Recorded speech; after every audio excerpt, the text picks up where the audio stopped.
গতকাল অর্থাৎ ২রা মার্চ ২০২৬ আমাদের সুপ্রিম কোর্টের দুইজন আইনজীবী বন্ধু চৌধুরী মোহাম্মদ রেদওয়ান এবং গাজী এমডি মাহবুব আলম দুটি রিট পিটিশন দাখিল করেন।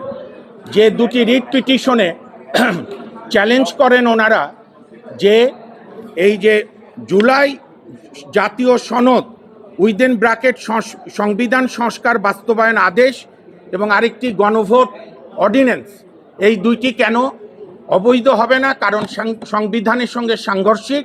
আপনারাও পরিচিত এই শব্দের সঙ্গে, যেটা আল্ট্রাভায়ারাস টু দ্য কনস্টিটিউশন।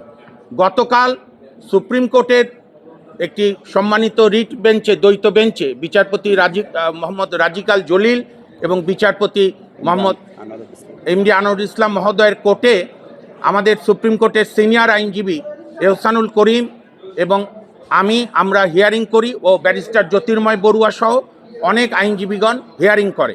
কোর্ট অত্যন্ত ধৈর্য সহকারে শোনেন এবং রাষ্ট্রের সর্বোচ্চ আইন কর্মকর্তা সম্মানিত attorney general, additional attorney general, তাদেরকেও হিয়ারিং শোনেন এবং আরও কয়েকজন আমাদের সুপ্রিম কোর্টের আইনজীবী বন্ধু যারা এই মামলায় এই প্রেয়ারের সঙ্গে একমত নন।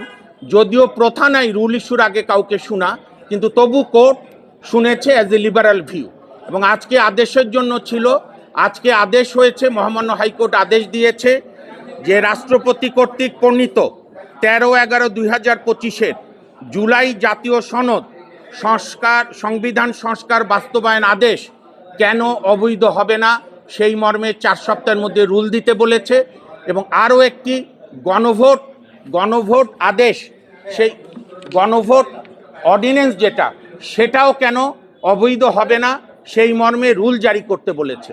অর্থাৎ এর মধ্য দিয়ে জুলাই বাস্তবায়ন সংস্কার আদেশ এবং গণভোট সুপ্রিম কোর্টের বিচারাধীন বিষয় হয়ে গেল। আমরা আশা করি ঈদের পরে কোর্ট খুললে এইটা চূড়ান্ত শুনানি হবে। এবং আমাদের মূল গ্রাউন্ড ছিল যে রাষ্ট্রপতি যে অধিকার বলে অর্ডিন্যান্সটা করেছে গণভোটের, সেটা হচ্ছে আমাদের সংবিধানের 93 অনুচ্ছেদে। সেখানে আছে রাষ্ট্রপতি এমন কোনো অর্ডিন্যান্স করতে পারবে না যে বিষয়বস্তু আমাদের সংবিধানে নাই। আমাদের বর্তমান সংবিধানে গণভোটের কোনো বিধান নাই। আর আরেকটা আমরা যে বেসিক রিজনটা বলেছি, কোর্ট প্রাইমা ফেসি কনসিডার করেছে যে 1972 সালের পর থেকে, সংবিধান গৃহীত হওয়ার পর থেকে প্রেসিডেন্ট অর্ডার বলে কোনো কিছু আমাদের রাষ্ট্রের সাংবিধানিক কাঠামোতে নেই। কাজে দুটি কেন ইলিগাল হবে না, এই মর্মে রুল দিয়েছে এবং এই দুইটি বিষয় এখন সর্বোচ্চ আদালতে বিচারাধীন।